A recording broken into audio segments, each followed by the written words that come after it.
দক্ষিণ দিনাজপুর জেলার হারিয়ে যেতে বসা মুখোশ শিল্পীদের দ্বারা পরিবেশিত মুখোশ নৃত্যে ভিন্ন মাত্রা পেল রায়গঞ্জ কবিকথা উত্তর দিনাজপুরের 10ম সাহিত্য বাসর। রবিবার রাতের এই সাহিত্য বাসর অনুষ্ঠিত হয় রায়গঞ্জ পূর্বাশাপাড়ায় অবস্থিত কবি যাদব চৌধুরীর বাসভবনে। জানা গেছে, প্রতি মাসেই কবি সাহিত্যিক গোষ্ঠীর সদস্যরা একত্রে মিলিত হয়ে পালন করেন সাহিত্য সভা। এই সাহিত্য সভার বিষয় থাকে ভিন্ন ভিন্ন ধরনের।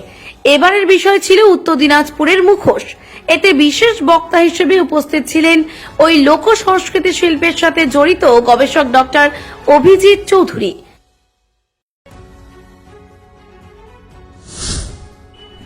মুখোশ শিল্প আমরা জানি সব দেশেই সবকালে ছিল।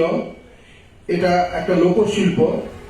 মালদার গম্ভীরা লোকশিল্প যেভাবে পরিচিত, আমাদের দিনাজপুরের যে মুখোশ নৃত্য গম্ভীরা নৃত্য, সেটা সেইভাবে পরিচিতি পায়নি।